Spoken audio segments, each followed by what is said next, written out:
Assalamualaikum warahmatullahi wabarakatuh. Waalaikumsalam warahmatullahi wabarakatuh. Alhamdulillah alladzi hadana li hadza wa ma kunna linahtadiya laula an hadanallah. Segala puji bagi Allah Jalla Jalaluh yang telah memberikan hidayah kepada kita sehingga kita meniti jalan kebenaran ini.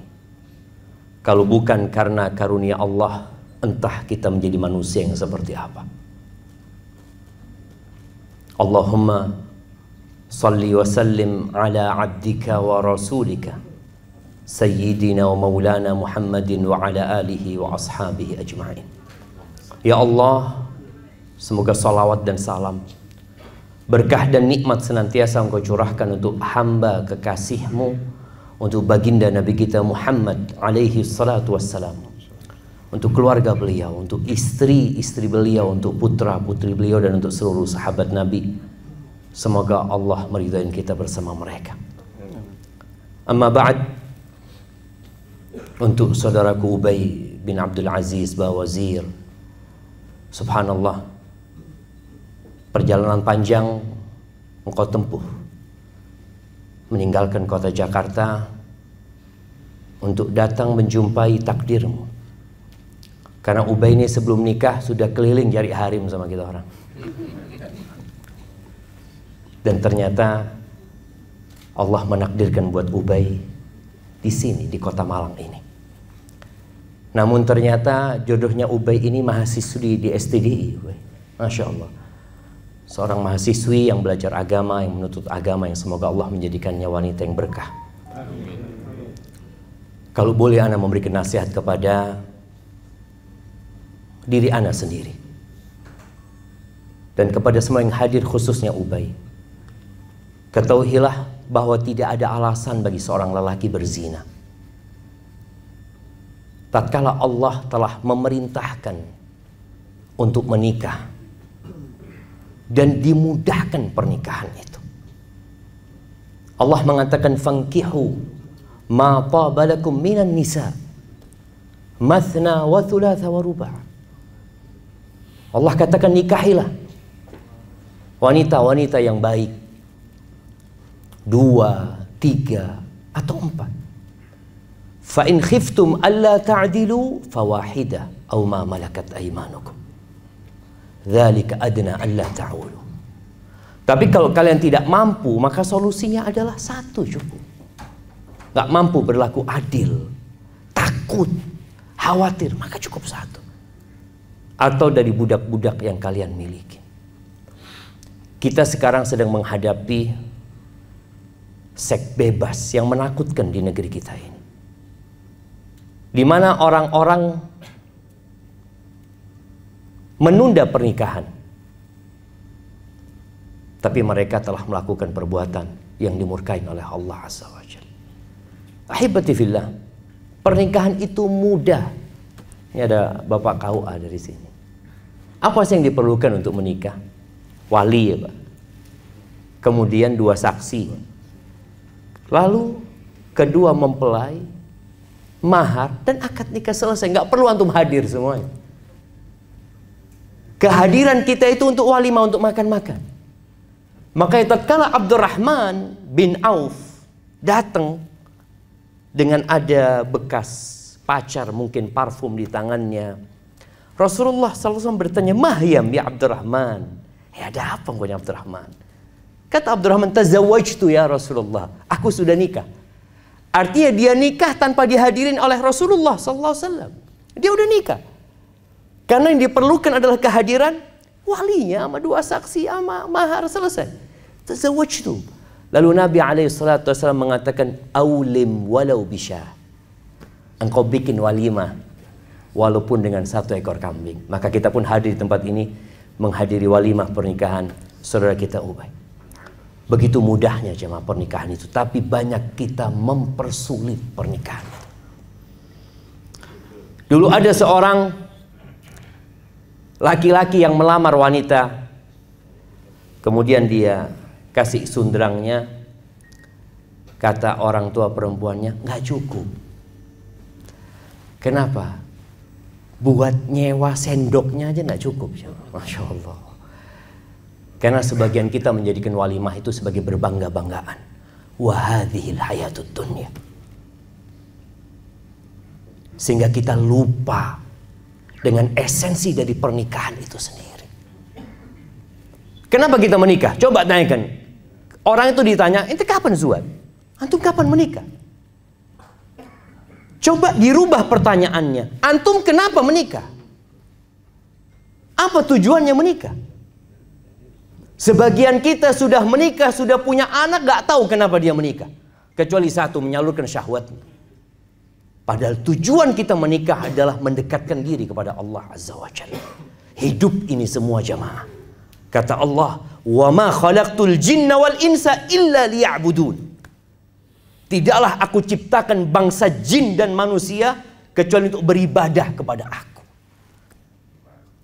Pergi kita ke pasar dalam rangka beribadah. Tatkala kita membuka usaha kita dalam rangka kita beribadah. Tatkala kita mendatangi istri kita dalam rangka kita beribadah.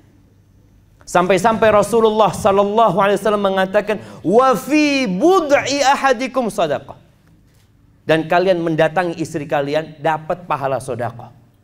Ini sesuatu yang membuat para sahabat takjub mereka. Ya Rasulullah, alaihi salatu wassalam, ya Rasulullah, ayati ahaduna syahwatahu wa yakunu lahu fiha ajr.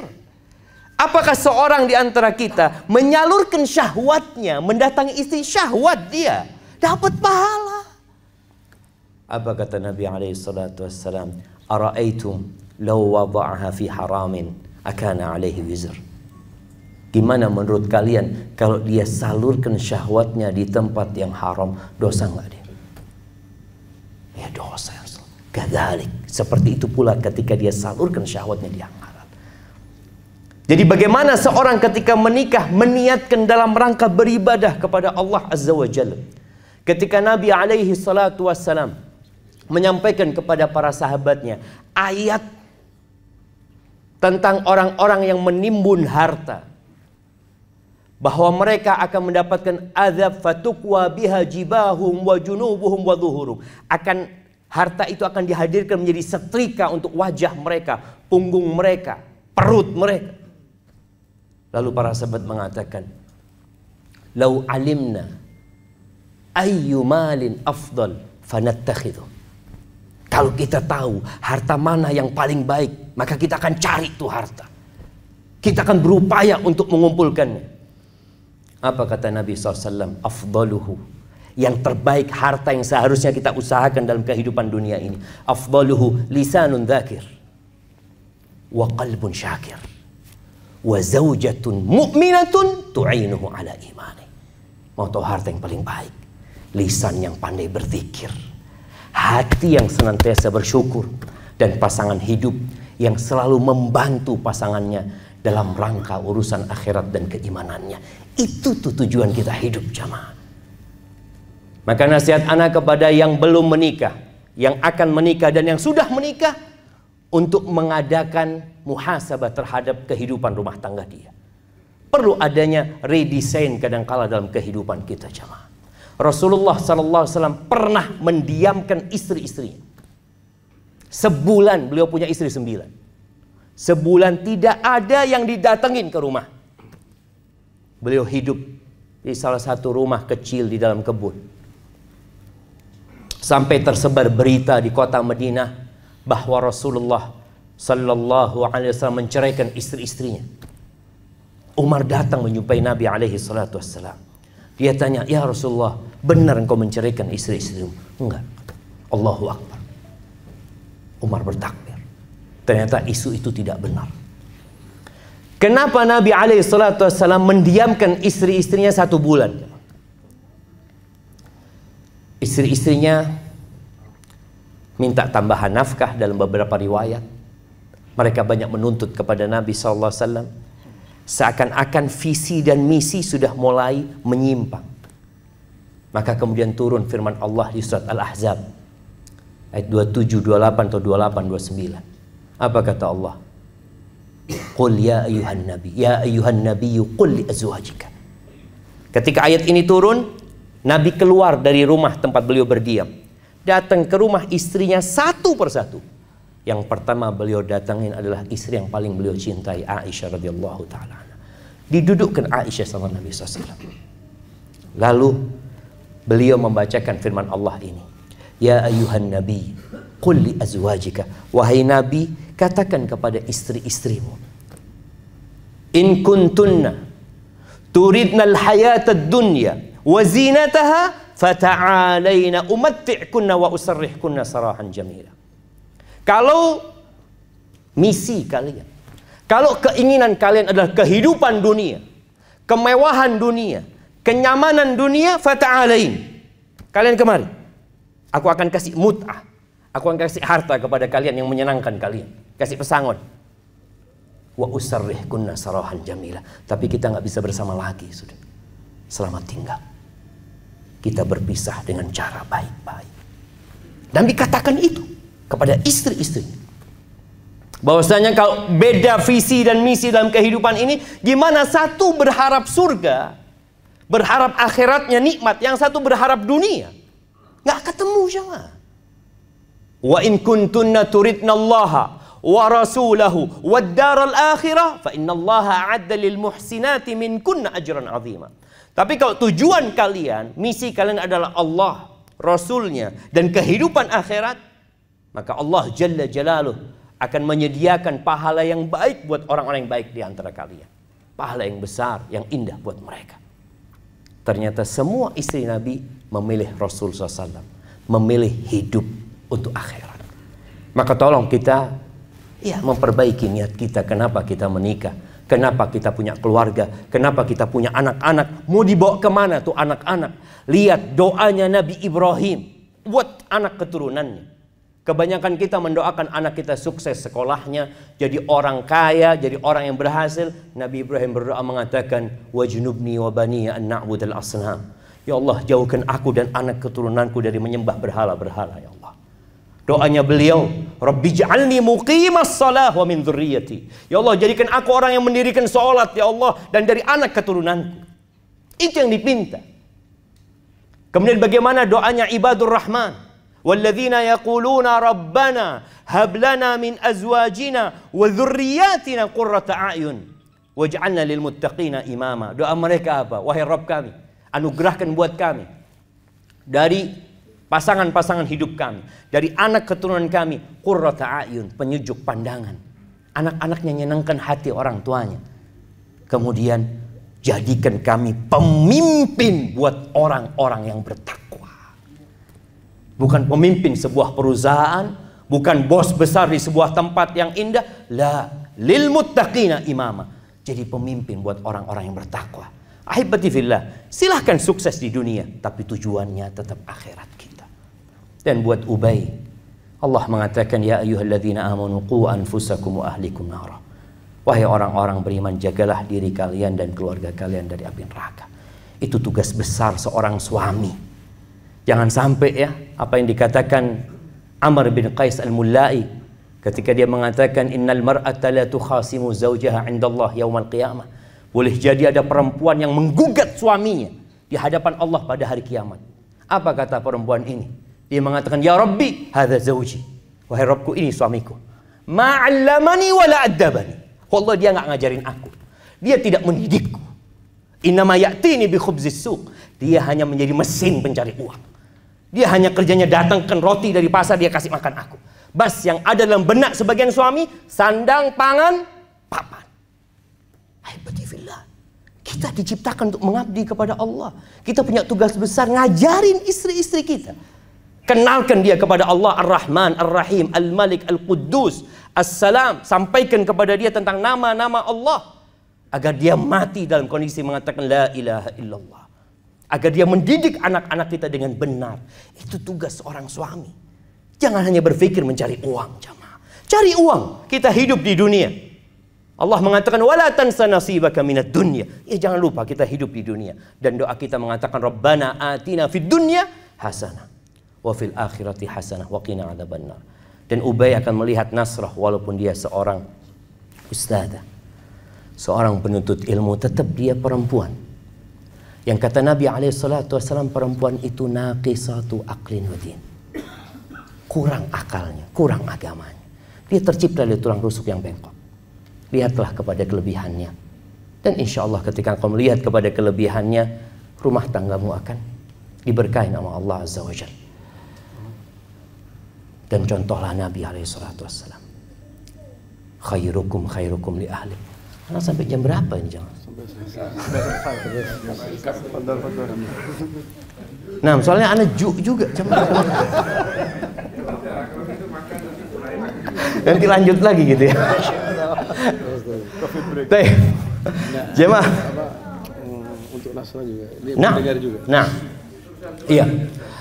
Sebelum anak ngomong buat Nasr dan emak-emak yang ada di belakang sana, buat Ubay, Rasul sallallahu alaihi wasallam itu jamaah mengatakan khairukum khairukum li ahli. Orang yang terbaik di antara kalian adalah yang paling baik sama istrinya. Wa ana khairukum li ahli. Aku orang yang terbaik buat istriku, buat keluargaku, kata Nabi SAW. Nabi SAW itu masuk ke dapur jamaah. Beliau bantuin urusan perempuan. Beliau jahit sandalnya yang rusak, timbanya yang bolong. Beliau meres susu kambingnya sendiri. Nggak semuanya beliau minta kepada istrinya. Sebagian kita nih kalau masuk dapur, pegang sapu, aib. Apa rejal ini? Allahu Akbar. Khairun nas, sayyidul bashar. Nabi kita Muhammad alaihissalatu wassalam, manusia terindah yang pernah menginjakkan kakinya di muka bumi ini. Beliau masuk ke dapur. Beliau bantu istrinya jamaah. Maka tolong kalau ingin jadi rejal, nggak ada rejal yang lebih sempurna dari Rasul SAW. Sebagian kita itu nus rojul, separuh rejalnya, belum sempurna. Lihat Nabi SAW itu jadi harus sempurnakan, jangan sampai seperempat rejal, full rejal. Lihat bagaimana Nabi alaihi salatu wassalam, beliau menjadi seorang panglima perang, menjadi imam di masjid, ngajar di Masjid Nabawi, masuk rumah sebagai seorang suami. Masuk rumah sebagai seorang ayah. Jangan sampai anak-anak ini kalau abahnya pulang, ya Allah, abah kok pulang jam segini?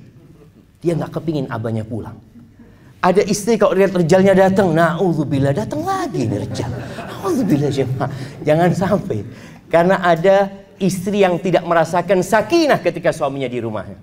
Anak-anak yang tidak merasakan rahmat ketika bapaknya di rumah. Jangan sampai. Dan untuk Nasrah binti Ahmad bin Talib, ana rasa banyak ilmu yang dipelajari Nasrah ketika kuliah di STD Imam Syafi'i. Tapi ana ingin mengingatkan, engkau sudah diserahkan nama abahmu kepada Ubay. Dan para wanita juga harus sadar ya, ketika dia dinikahkan ada perpindahan tanggung jawab. Bukan hanya tanggung jawab, bahkan Nabi SAW mengatakan kepada seorang wanita yang curhat kepada Nabi SAW. Nabi tanya setelah dia curhat, Nabi bertanya kepada dia, alaihissalam, ya Rasulullah, adatu zaujin anti? Engkau sudah punya suami? Iya ya Rasulullah. Kaifa anti lahu? Gimana sikapmu kepada suamimu? La alu illa ma'ajistu. Aku tidak pernah ya melakukan keteledoran, ya, tidak menservis dia kecuali yang aku tidak mampu. Sebagian wanita mengatakan yang tidak mampu. Maka Nabi menekankan kepada perempuan ini, unduri aina anti minhu, fa innama huwa jannatuki au naruki. Lihat bagaimana sikapmu kepada suamimu, karena suamimu itu surgamu atau nerakamu. Dan ketika Nabi SAW ditanya tentang wanita yang paling indah, yang paling cantik, bukan yang paling cantik ya, yang paling baik, khairun nisa, siapa mereka? Kata Nabi SAW, allati idza nadarta ilaiha sarratka, yang kalau engkau memandang kepadanya nyeneng no ati. Perempuan ini jangan. Sebagian perempuan ini nyeneng no ati tonggoni. Kalau keluar rumah, kita lihat nih harim-harim sekarang ayu-ayu semuanya. Bahkan sebagian suami kalau ngelihat harimnya cantik, mau kemana engkau? Dia bertanya mau kemana? Ini menunjukkan dia nggak pernah cantik di rumah. Dia cuma cantik buat orang lain. Maka tolong mulai sekarang, khususnya Nasrah, engkau jadilah yang tercantik buat Ubay. Buat emak-emak ini, usahakan kalau dia di rumah, suaminya mau datang, dia telepon orang salon, suruh merias dia. Ketika tanya, engkau mau kemana? Lah, aku mau menyambut engkau gitu. Masya Allah. Dan para wanita tolong kalau suaminya pulang jangan ditanya dari mana. Jangan ditanya dari mana, tapi tanya mau apa. Kalau ditanya dari mana akhirnya ke warung dia. Karena kalau ke warung ditanya mau apa, Masya Allah, ini zen ini katanya. Daripada anak pulang ditanya dari mana. Maka tanya sama suaminya mau apa. Kalau bisa bikin buku menu kasih suaminya. Fadhol, mau yang mana gitu. Masya Allah. Itu insya Allah suami nggak nongol lagi jemaah. Tiap di rumahnya. Dan yang terakhir. Dan yang terakhir jemaah ini. Yang terakhir buat Nasrah dan buat Ubay. Banyaklah berdoa memohon kepada Allah. Karena Nabi menyampaikan ma min zamanin illa walladhi ba'dahu syarrun minhu. Tidak ada satu masa kecuali yang sesudahnya lebih buruk daripada yang sebelumnya. Hatta talqaw rabbakum. Sampai kalian menemui Tuhan kalian.